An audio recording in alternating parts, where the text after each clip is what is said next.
Hello, everybody. Thanks for joining us. My name is Dr. Jacob Sustaita. I'm the Assistant Conductor for Pacific Symphony. It is an incredible honor to share with you all this mixer. This is our 51st mixer. This program is almost a year old, in fact, a year old next week.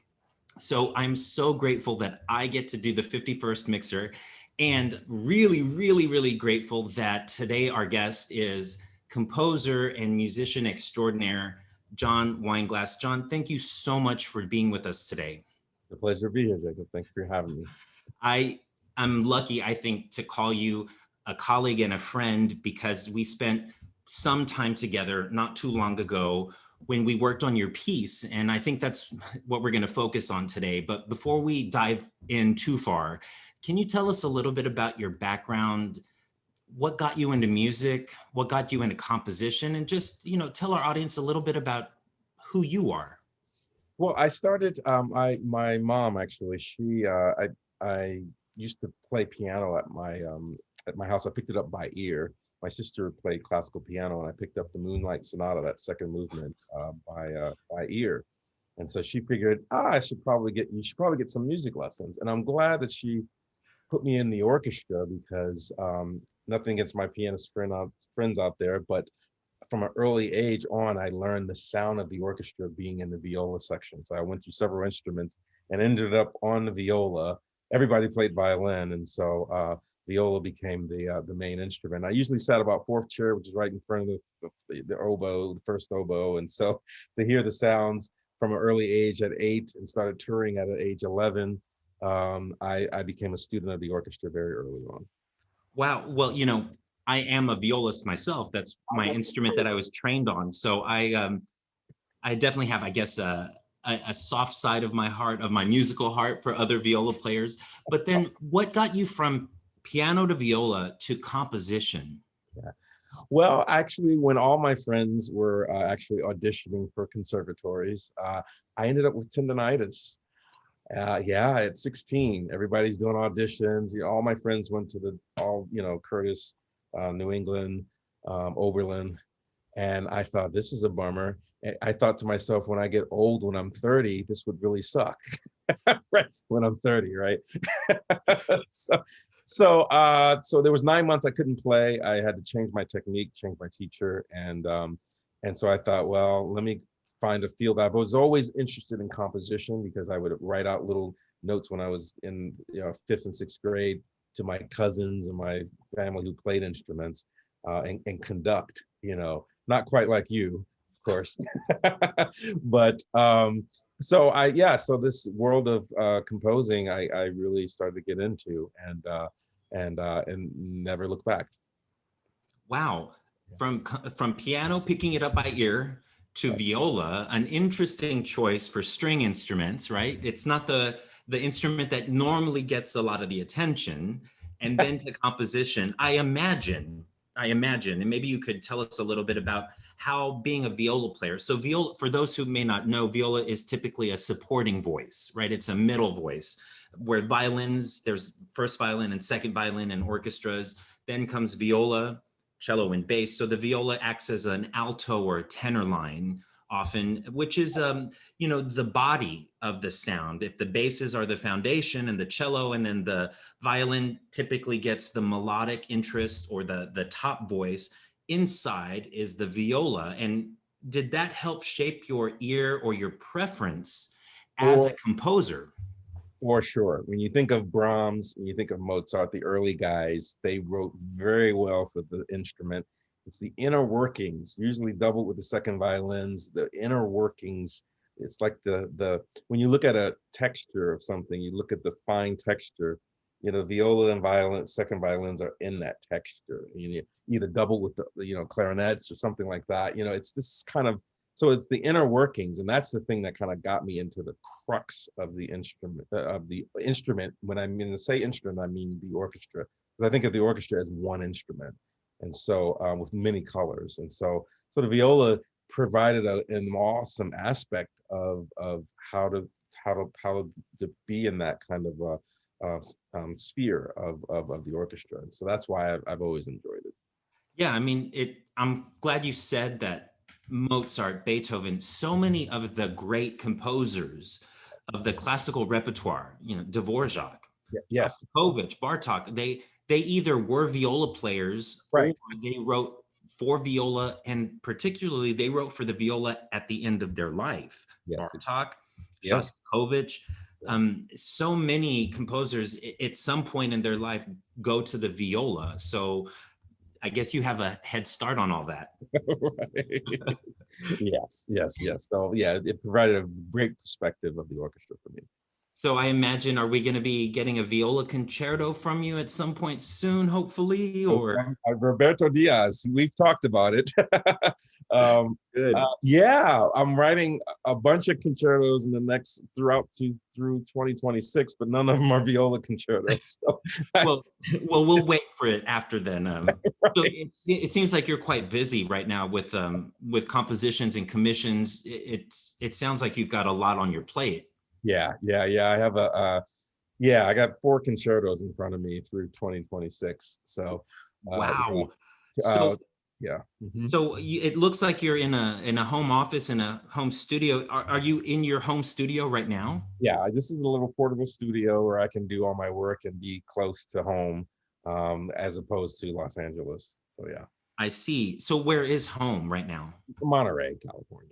Oh, Right. fantastic. Well, I see you've got, it looks like a friend in the background. Is that an Emmy Award? Yeah, that's the Emmy Oh, Award. hold on. It looks like there's two. Yeah, that's another one. That's there. Wow. Can- It's What did you win these for? I won them. It's 3 in all, and I won them for a lot of music that I did for daytime television, namely all my children. Wow. Um, and I have a great story. On the first night, my wife at the time was 8.9 months pregnant, and I remember Martha Stewart was like, "You should name the baby Emmy," but we already had a name for her already. And so when Emerald, the celebrity chef, you go through these award shows and it's a long, drawn out process. When he mentioned my name, my wife jumped up and her water broke. And so the first night of my first Emmy, my daughter was born on Mother's Day, May 12th. Wow. That's an incredible story. Yeah, you can't make that up, It's, No. it's pretty nuts. Well, Yeah, 3:52 a.m. in the morning. So nuts. I mean, John, that's incredible. You have so many wonderful stories and anecdotes. Can you tell us a little bit about how this piece, Alone Together, I see that it's a commission from California orchestras, kind of from the statewide, like from top to Yeah. bottom. How did this 4 orchestras come together to ask you, write us a piece in this strange time, and then we'll get into the piece itself? But 4 groups, how Right. did I that was happen? very honored. Ray Hotoda and Barbara Maestro Barbara Turner from San Jose Chamber. We had been talking about a collaboration, and they were just great to be able to work together. And so that's where it started, with conversations with those two maestros. And then Ray happened to be talking to Carl just flippantly on another conversation. She brought up that she was doing this work, and Carl was like, "Okay, I don't care, whatever. We have to be involved. We want to come and support." And I was shocked because we didn't know of each other. Of course, I've heard of the Pacific Symphony, but I had never met Carl, and I have a few people that work for the symphony that I know, but we'd never worked together. And then I'm in residency for the next 5 years or so with the Monterey Symphony, so that was just kind of a given. So that's how it all happened. It just kind of came together pretty fast. That's amazing. That 4 orchestras, kind of vastly separated and focusing on different things, can find a composer and meet in the middle. Right. And I think that just the facts around the composition and the commission itself kind of speak to what the music is getting at, bringing a lot of things together in a time when we feel so spread apart. Exactly. The piece is written for harp, strings, and percussion. And I imagine that has something to do with what was maybe possible in the pandemic. Or can you tell us a little bit about why harp, strings, and percussion, and no brass or no woodwinds? Yeah, when it came down to, of course, COVID, blowing instruments was not really an option. And so when it came down to certain CBA agreements and things that worked with how many musicians could be on stage. You know, I begged for the harp player, so that at last minute, and I'm glad everybody agreed because it became an integral part of the piece. So, you know, when it came down to those things, this was kind of the ensemble that made sense. And so that's how it kind of came together. Yeah, it's a beautiful pairing, I think. I mean, the colors that you can get from adding harp to strings, we all know is just beautiful. But then the choice of percussion, it really kind of makes these punctuation moments sparkle. And I mean, Right. there's such amazing things with the instruments that you chose. Why in the percussion section, there's some interesting instruments and some interesting effects. What was behind that? Well, I've always bowed harp, bowed vibes. I've always been a fan of. I've used in several of my works, and yeah, it's just, you know, that with pairing it with high strings and harmonics and things like that, and the harp, you know, I thought I could expand on that, and so from another work that I had finished, you know, a couple of years ago, so that was kind of interesting to be able to kind of work with that, and so that's where that idea of the bowed harp, the double bowed um, vibes came into play. Yeah, I mean, it's extraordinary. We're going to listen to some of your piece a little bit later and snippets throughout it. But you did a really interesting interview when we had you at Pacific Symphony not too long ago to rehearse this piece and then to record it with our maestro, Carl Sinclair. And Carl asked you about this piece and the emotional aspect of it. So we're going to watch just a clip number one of your interview. Cool, great. John, Thank you. wow. I mean, the music you gave us, you know, I mean, we were really emotionally wrought after the second movement, which is called A Ray of Hope. And of course, the lamentation to all have died during the pandemic. And, you know, every page, every note, you know, strange pandemic times, as you wrote the first part of the first movement, the second part is the lamentation. I mean, every note seemed to be wrought with something, an essence which came from a very, very deep place. Talk to us a little bit about how you had the courage to go where you went, where I know you had to go to write this piece. It was therapeutic, to be honest. You know, when March 13th, Newsom closed California, and my calendar was blank for 2 months. That was an ordeal. In 2019, I was in 15 different countries. Some of that was business, and some of it was pleasure, seeing folks in Granada, Spain, and places like that. But everything came to a halt, and to process everything. I have an 18-year-old daughter who's graduating from college, and not to be able to go to prom, and these things that were happening, and plus also the dark side of things that were happening, the layers that became exposed here in our country, from racial tensions to just all kinds of things. I had to process it, and so to have this opportunity to work with you was a gift to me, as much as a gift to me as the music is to the world. And so I am very appreciative of being able to go through this process musically, because it was therapeutic for me as an artist. How has this healed you, in a way? Or has it? Or has it only awakened? I would say it's a myriad.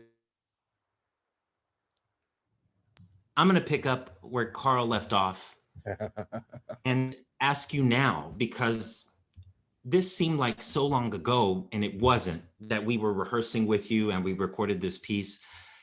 And the piece is now available. It's out there. It's affecting people. It's touching lives of so many people. It continues to reach me at a deeper and deeper level. Has this helped you heal, or has it not?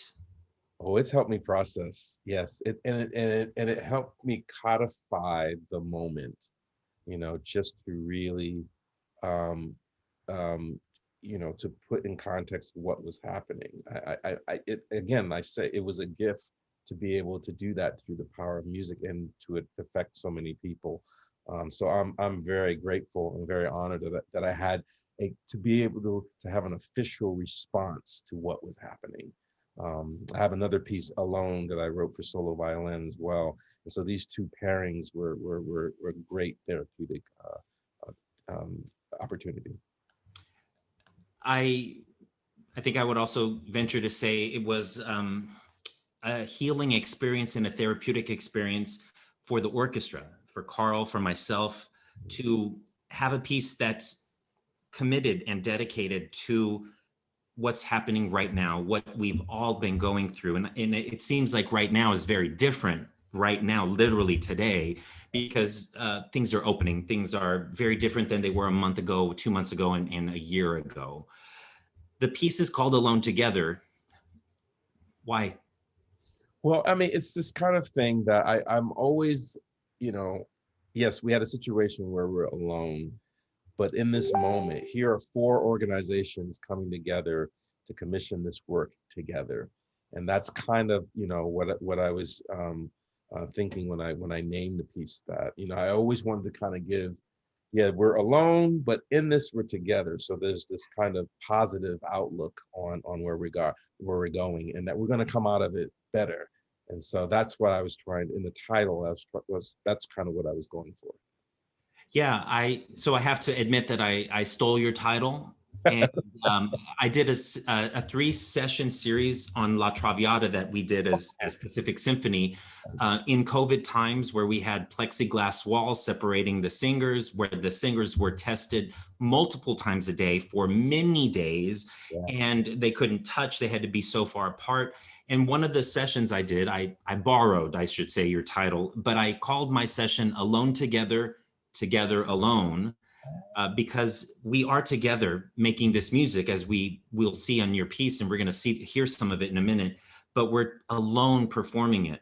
We're together on stage, but we don't perform for an audience yet. So it just has so many ramifications, and I see some questions are coming in from our audience. Please bring those in either in the chat or in the question and answer, or if you're on Facebook watching, you can also type them there and they will be sent to me. I'm going to reserve a little bit of time at the end for questions. I forgot to mention that earlier, but please let them come on in and I'll address those before we're done with today. So I want to return, John, to how you wrote this piece and what your process is. We're going to go back to this interview. This is clip 3, and let's hear a little bit about how your process was for writing this piece. If you will allow me, I mean, because you've used the word now 2 or 3 times, the word that I want to say is process. And would you mind talking a little bit about what that process is? I mean, because for everybody, because of the pandemic, because of George Floyd, because of all of the things, the Black Lives Matter, everything that's gone on, everyone is processing. What does it mean for you to process? Oh, I call it a mountaintop experience. Oftentimes I really have to sequester away. And with this piece, that was definitely needed. And oftentimes I have different residencies that I can establish for myself to go away. There's a ranch in Big Sur that the Big Sur Land Trust allows me to go. So the beginning of that movement was written on that ranch. 1,000 acres, there's nobody on the ranch except for Jim, who's the ranch hand, who's been there for 50 years. There's 2 horses and 2 mules. There's no internet, no phones, there's total seclusion. And so it's a place that I go to really download, is what I call it, and process what we've been going through. Away from my family, just so that it's an uninterrupted processing. And those are, people think it's a beautiful place. You can see the Pacific Ocean. But it's not a place of rest, actually. It's really, it's 16-hour days. The composition process for me is pretty grueling. It's a dealing with the emotions, and you can see in the orchestration where notes and everything is, why they interweave. I mean, I start with the strings really spread apart, and then in the end they come together, alone together. Yeah, so that everything, there's intent in everything, and the process is pretty grueling for me. And every time a new composition comes about, that process of birthing is a. But I know once I go through that process that I've reached a point, and I'm happy with it, and I can live with it. Yes, you mentioned it's a ray of hope. It's resilient. Yeah, thanks for sharing that in that interview. And I just want to ask you more about, you said 16-hour days. That's incredible. What is that like? It's yeah, I mean, it's great. I mean, I mean, that could be score study. That could be a lot of things. I'm analyzing or dissecting somebody, Sternberg's orchestration, or Rite of Spring, or just looking at things like that and just kind of gathering inspiration and information. I love score studies. So, and different composers. Hina Stara is one of my very favorites. Tarina, those guys. Tan done a lot.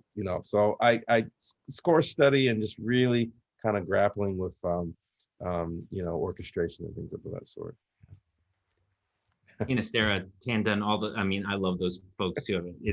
It's great to hear, let me get to one of the questions really quick. It asks, who were your biggest influences as a composer, past or present? Right. Who are you listening to or studying? And you kind of already mentioned that. That's why I asked this question. This is from Teddy. Who else is your biggest influence as a composer? Well, when I was young, my early years, Beethoven, Bach, and Brahms were the three. I mean, for a solid 8 years, I played every Beethoven string quartet, and those are mini symphonies if you think about it, but nowadays, I've mentioned a few that I'm really into, that I study a lot of, and they vary. Philip Glass is a good dear friend. I love his work. John Adams. There's a lot of guys out there that I love and that I love to look at and study. That's amazing when I hear you mention these names, because I'm fortunate I got to know this piece fairly well working with you and Maestro Sinclair, and then working with you after the product. I want to get into a part of the first movement. These are just my terms. We're going to look at this small section, but there's this lonely theme, I call it. It starts in the violins. Now we're not going to start in measure one. We're kind of into the first movement, which is called Strange Pandemic Times, but it has this. It sounds lonely to me. It sounds like what it felt like for all of us to kind of do what we're doing now, be in our places of where we live. We are connected, thank heavens, through the internet and through these great new platforms, Zoom and so many others. So it's made connectivity really fantastic, right? We could be on different sides of the country or the world and have these incredible sessions where we could have done them before, but now they're a more important and major part of our lives. But this idea that I call the lonely theme, it starts in a very high violin, and this excerpt that we're going to hear, it has this theme and then this solo idea that we're going to also come back to. So why don't we take a listen to this clip and then we'll talk about it. Awesome.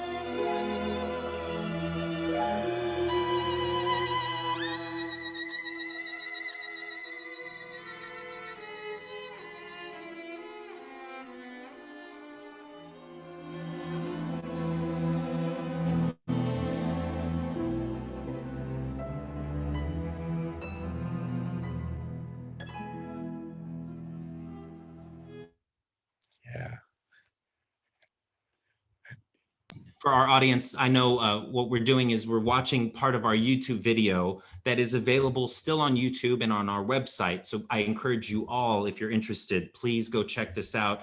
The volume can be a little bit low, and I apologize for that. And then there's a little bit of a delay since we're streaming from a streaming.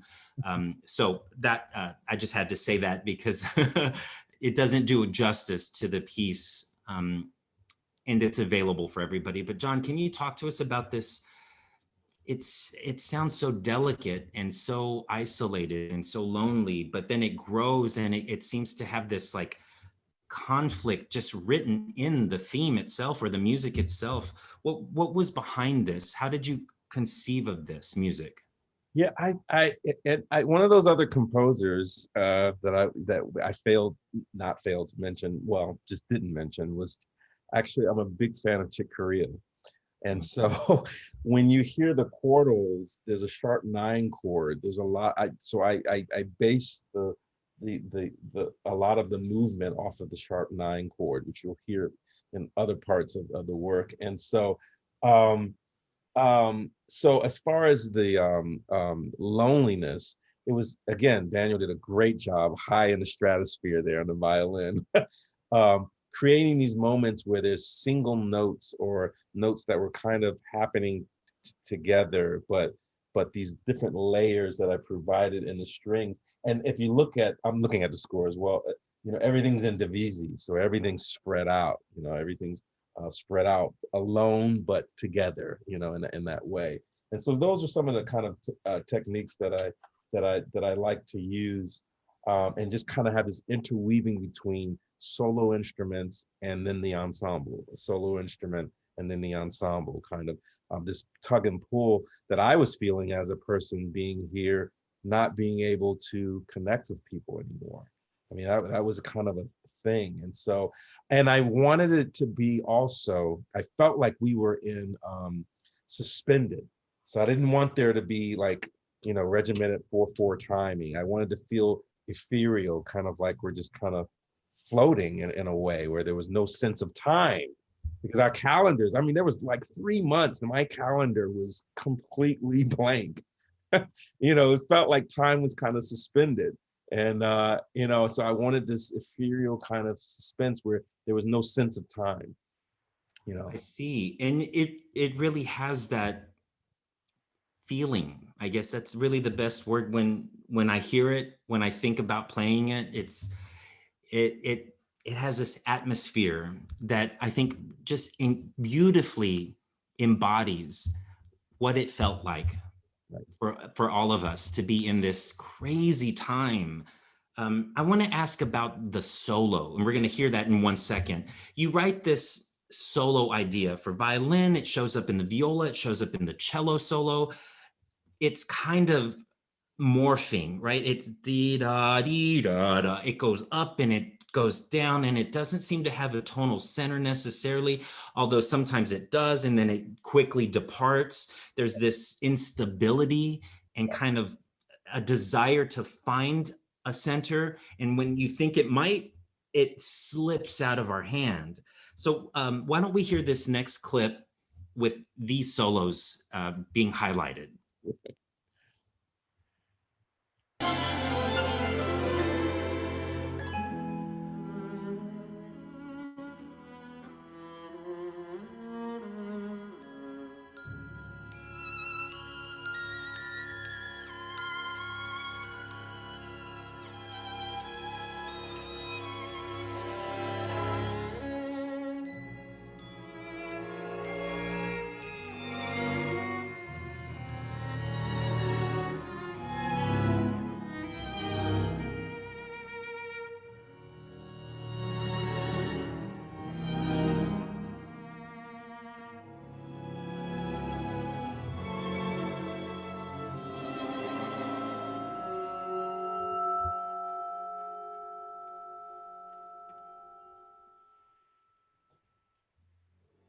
Wow.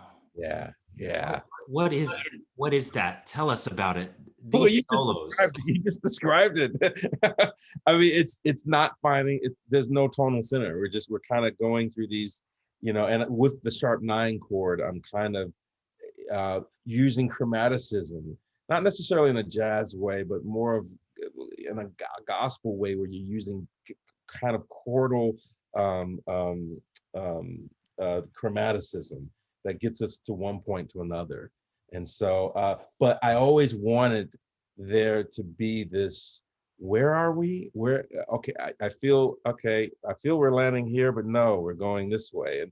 And that's how, with the political unrest and the riots and crazy stuff that was going on, I mean, you woke up every morning and there was something else new going on, like, okay, here we are, and that's the way it felt. And so that's kind of the impetus of that first half of the first movement. It's this total abandonment of where things kind of feel like we're that movement of kind of a Beethoven movement, but then it changes into something else. And so with the sharp 9 chord. And so that's what I was going for. And the soloists, they were unbelievable. They just embodied.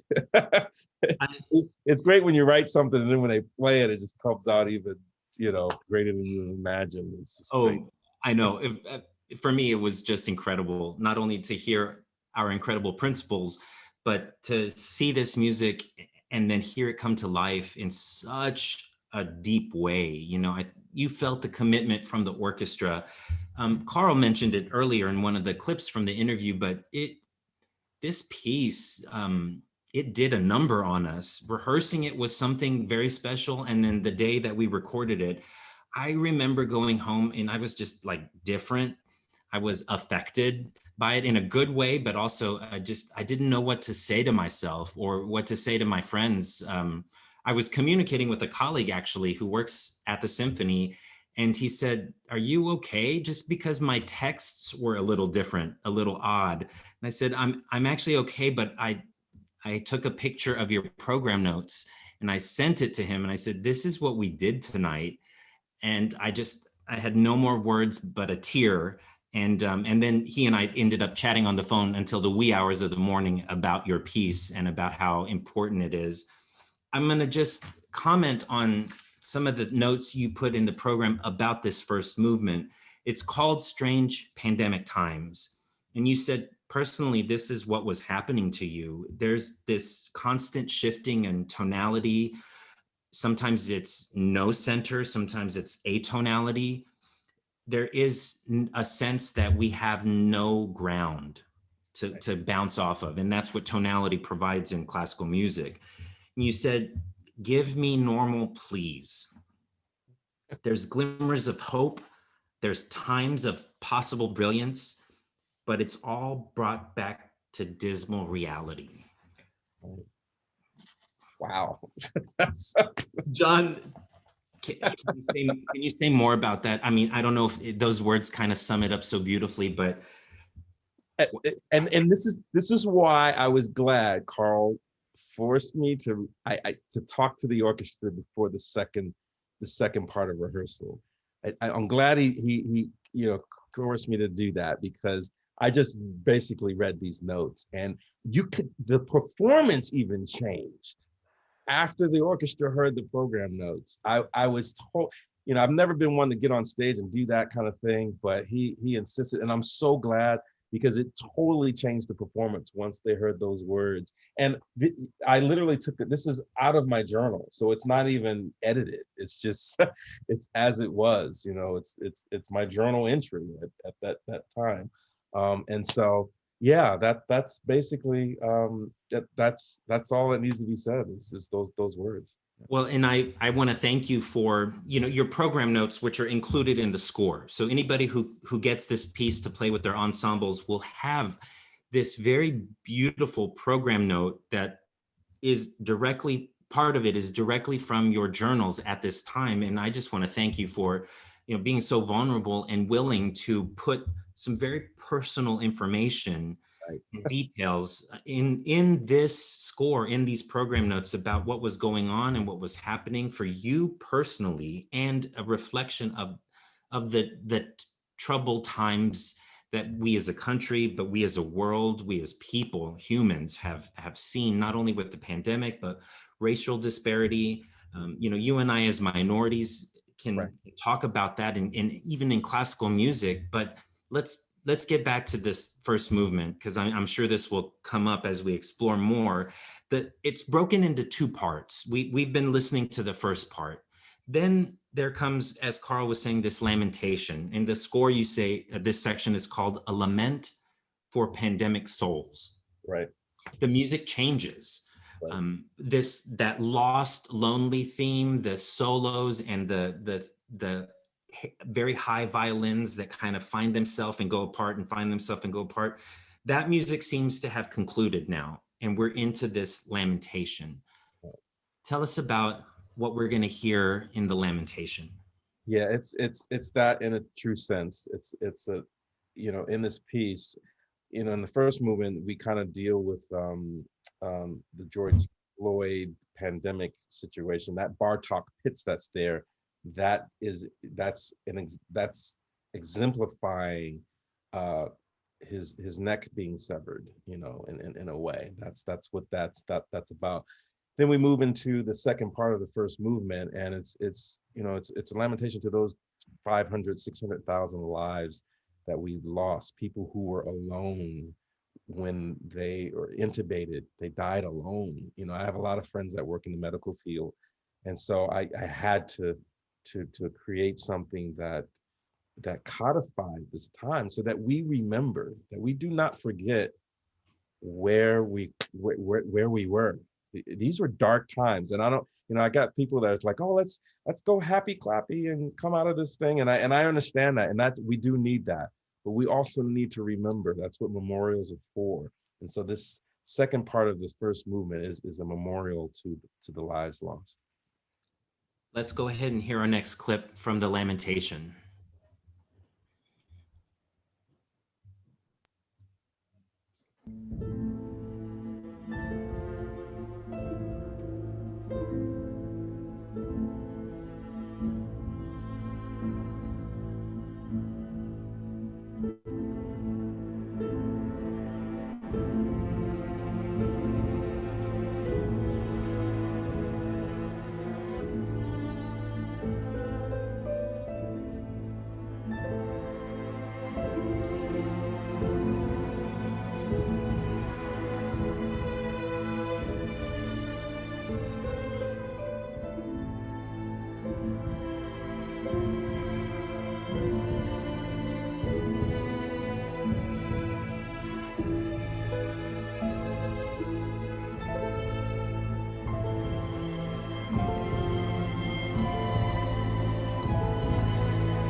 Oh, yeah. I have to apologize to our audiences and to you too, John. I told John before we started this interview that I'm going to do my best to maintain my composure, but I make no promises, because this music is incredible. Wow. It is so moving and inspiring, emotional.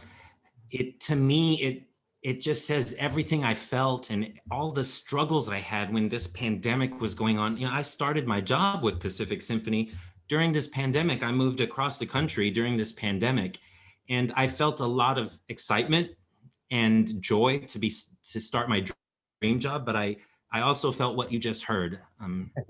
Tell us about this incredible music. Yeah, so it's encompasses all the reality of the dread. People try to, shy away from that, but this, I mean, listen, the last pandemic we had was 100 years ago. Okay, so, and hopefully the next one is another 100 years off, but to be able to encapsulate that in a piece, like I said, was a gift from the four orchestras, from this commission. It was a gift for me to be able to process, and this is basically of that. It's a dirge of search. We're kind of this day after day. It almost felt like Groundhog Day. I mean, you're waking up, it's the same thing. When is this going to end? I thought, hey, it'll be 2 weeks and we'll be back to normal. And 2 weeks turned into 3 months. 3 months turned into a year. And who would have thought, man? I mean, that's, it's yeah. So that's what you're hearing there in that movement in the key of A minor. Yeah, it also to me has this funeral march Right. quality with that percussion that just keeps marching, a very steady, simple rhythm. Right. A minor, the Right. key of Mahler's Tragic Symphony, which Right. has this march throughout. It's dark and it's real to me. That's what it sounds like. Like you said, it's not shying away from, I think we're all healing. Right. And in order to heal from within, truly, I think we have to be willing to say and see what was there in its entirety. Right. And part of that is addressed in your program notes as well. You went through some times when you had to write this. You want to share a little bit about that? Yeah, I was coming out of, Cheryl Beach is a place I like to go write, which is kind of halfway between Los Angeles and Monterey. And I come out of a grocery store at one of the quarters that I was doing some more writing there. And these guys in a SUV, Audi SUV, yelled out the N-word, in the middle of this piece. This is kind of after George Floyd had happened. They had flags of the last administration, and I was like, I was kind of shell shocked, I'm like, really? Are we in 1967? Is that where we are? Are we no better than, Soweto, in the 90s, Are we still there? Are we still, this is incredible. And so that was kind of my, I had to make a tribute to George Floyd and kind of things that I was dealing with. And it just, and you're hearing that in that dirge as well, the darkness that people can be so hateful. It's crazy. And what I'm moved by the most is that you took that and you made this for the world, for us. And this is what classical music and what art does. It takes experience, no matter what it is, good, bad, ugly, very dark, very regressive. And it inspires something that I know already has and will continue to change the world. It has changed our lives at Pacific Symphony for sure. And we've got a comment from Rosalind, a dear friend. She said, this is pure goosebumps. And I think, Rosalind, you've got it right on. Every time I've heard this, and I've heard it a lot now, I'm just so moved. The music is incredible. And this is not to say anything, but there's a simplicity about it. And that's why I think it is so moving. I look at the score and it's got this quarter note theme, and it just is layered on top of one itself over and over in the thickness of the divisi of the strings. But it says something so profound, John. Right. Beauty from ashes. That's what I codify. And I think sometimes less is more. And in order, my job for me is as a composer is to relay the message and make sure that everyone gets it and it doesn't have to be, that it doesn't lose interpretation. So. And this movement, this first movement, which has these two parts, we heard this section from it. We're not going to hear the end of it because I just want to be responsible for our time. But this lamentation ends tragically. Yeah. I mean, it is, it has a bitterness to it, but a beauty as well. And so for our listeners, I encourage you to go to our YouTube and check this out because it is really moving. But then we go to our second movement, and it's called A Ray of Hope. Right. Tell us about this, and then we're going to hear a little bit about it. But tell us, what is A Ray of Hope for you, John? Well, like you said, the second movement ends pretty down and down and out. So again, I mean, I'm always a person that really tries to uplift. At the end of the day, yes, we face the ugliness, but we have to, and at this time, things were changing in our nation, and it gave us a breath of fresh air. It was a ray of hope. Like, oh, okay, we're actually going to come out of this thing, and we're going to come out stronger and wiser. So. Yeah, we're going to listen to the beginning of it. Let's just listen to the beginning of it. This incredible harp solo that then opens to the strings. Here's the beginning of A Ray of Hope.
Every time. I mean, wow. This harp solo, John, it is like the most perfect music, I think, because of how the Lamentation ends. Right. What do you do as a composer after something like that? And when you call the next movement A Ray of Hope, you can't just burst into sunshine. You've got to get us there. And that, I mean, that's the beauty of a great composer at work. You were able to transition us, emotionally. How did you come up with this harp solo? It didn't start off that way. Actually, it started off with strings, and I thought, to be, like you said, I included my program notes. I included my journal in my program notes. That's pretty vulnerable. That's pretty that's pretty inside thing. And so I thought, well, let me do that with the orchestra in this moment. I love the harp, and I love writing for the harp. And I thought, let me just start with less. And again, and dwelling into tonality. I know, and sometimes in the academia circles we try to steer away from that, but I'm here to serve and have the music serve the moment, however that is. Yeah, I still use the tone row and certain things like that. You'll find that in the first movement. There's a lot of that stuff that I use, those techniques. But when it comes to really reaching the heart and really reaching people and to drive the point home, I go to a tonal center, developing a centeredness. And that goes for in our lives personally, rather spiritually, whatever you believe in, or also in harmony or in the harmonic structure of a work. And so, and the key of C, which we're in, which is actually the color, I have synesthesia, so that's white for me. It's purity. It's this whole thing of that's what we have in this movement. And so, and then it just grows orchestrationally wise. We go through different tonal centers, and I stay on that theme. Yeah, now that I didn't know that you had synesthesia, the ability to see a color based off of a sound. It makes so much sense. And there is a connection for those who don't have a lot of music theory, that the Lamentation is an A minor, which is the relative minor. So there's a musical theoretical connection from A minor to C major, which is the key of A Ray of Hope, at least where it begins. That the choices to do that actually creates a bridge in our ear, in our listening, whether we know it or not, from getting out of the darkness of the Lamentation into, without being so abrupt, but to take us so gently into something that says, I think tomorrow will be a better day. Right. And I never even thought about that until you just said it. It was not even, but that's it. I mean, that's total it. I mean, well, for me, that's just what a great composer feels and does instinctually. right. And then as musicians, as conductors, as performers, we take, when we have a great piece of music and we say, what makes it so great? And it's these instinctual things that happen just naturally for you. And that's what explains for us how we're able to go from the darkness to the light, but so organically, that it happens naturally. This has been an unfolding, this pandemic, this time of racial disparity. Things are unfolding, and like you said earlier, we have to give ourselves time and respect the healing process. And that's what I love, like how you take us into A Ray of Hope is so gentle. It doesn't shock the system. It just naturally takes us by the hand and says, it has been a dark day, right. But come with me, because there is hope, there is light. And at least that's how I feel and hear the piece. You're nailing it better than I am, brother. Well, I can't say enough. Like I said at the beginning of this, when I was asked to be able to talk with you today, I was jumping up and down because, you and I have had a lot of communications about this piece, but I just think it is incredibly special. We actually have a question. This seems like a great time. At this time, I know that there's 4 groups that commissioned it, but have other orchestras played it yet? No, you guys were the first, and but you guys did the virtual thing, and then we have 2 performances in October and then 1 in January. Fantastic. So it's on its way, because I know the other orchestras will perform it, and then I'm sure I already know of some groups that are waiting for the opportunity to play it. But typically with the commission, it's the groups first, right? That commissioned it. Yeah. Right. So once those 4 groups, one of them, Pacific Symphony, is already done with ours, or at least the first one, then the other groups, and then I think it will be made available Exactly. for others. There's also a comment, Daryl, I echo what you said, and I want to express to you, John, that Daryl says, thank you so much for your words and for your music on the Lamentation. Wow. There's a lot of grieving still for people who lost friends, family, loved ones. So thank you. You're welcome. Wow. And Rosalind says, are we going to play it again? Rosalind, I'm not supposed to say this. So I'll let you know if I hear anything. But John, before we hear the end of the piece, there's some really special news that I'm hoping you could share with us.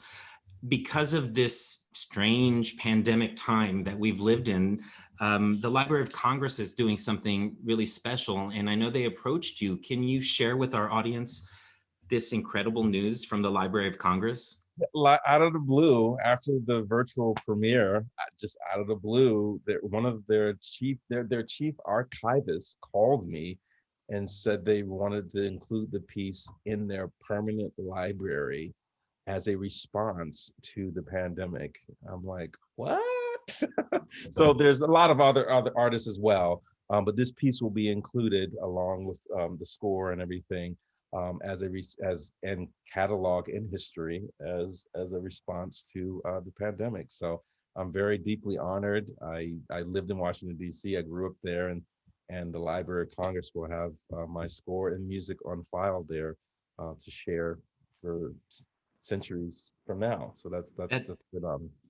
I mean, I'm so glad and proud to have been a small part of this, and that this music and your contribution to the world through this piece get to live on and get memorialized itself in the Library of Congress. And this kind of wraps into a question that we had from Dennis.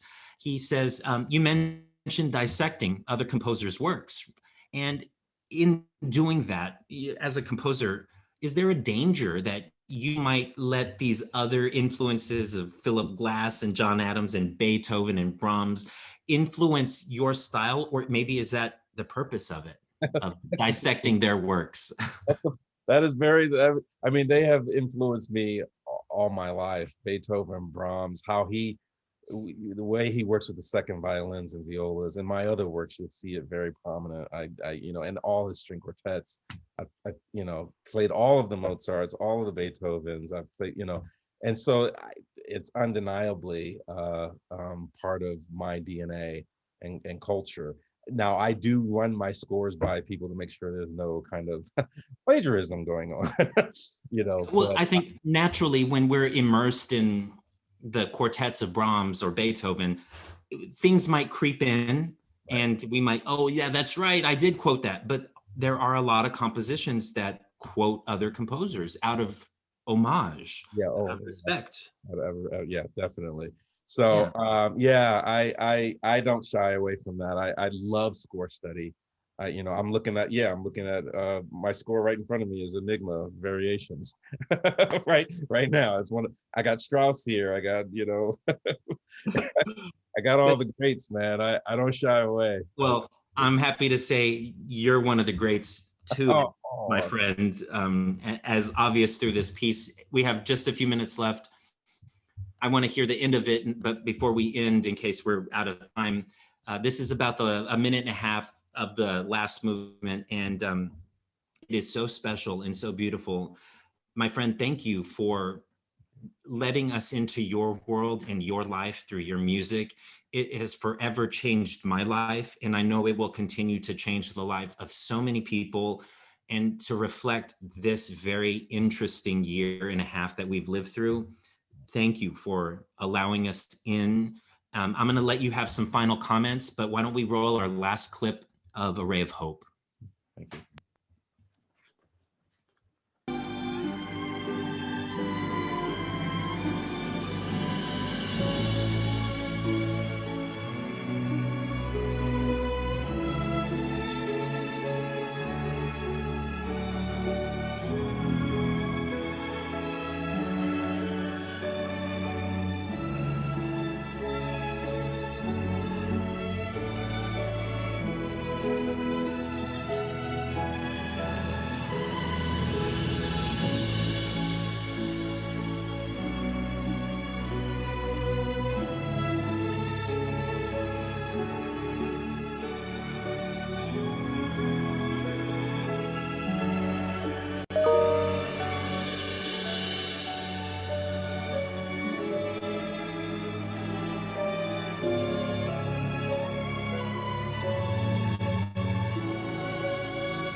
Wow. Yeah. We're at time now. John, thank you so much. And please leave us with some final words, my friend, on your most incredible piece. Thank you for this. I let you finish our session. Yeah, let us remember so that we don't forget. That's all I have to say. Just really remember, codify this moment so that we don't forget and repeat. Let us remember that. And I see that the link for this YouTube video has been shared for everybody. And if you just search on YouTube for Pacific Symphony, John Wineglass, or Alone Together, it's also available on our website. I encourage you all to take a few minutes, 12 minutes, 13 minutes, I forget, and watch and listen and let this piece into your life. Thank you, John, for letting us into your life and for sharing this hour with us at this 51st Mixer. You're incredible. And I cannot wait for what we have in our future with Pacific Symphony and with you, my friend. Wonderful, wonderful music and such a great conversation today. Thank you for sharing such deep personal details about your life and about your music making. We really appreciate it. I'm honored. Thank you. Thank you, everybody, for joining us today. I hope this was enjoyable and informative for you all. I look forward to seeing you all next Wednesday for another mixer that I'll be hosting. It's been a pleasure. Have a great evening, everybody. Thank you, John. Here, thank you.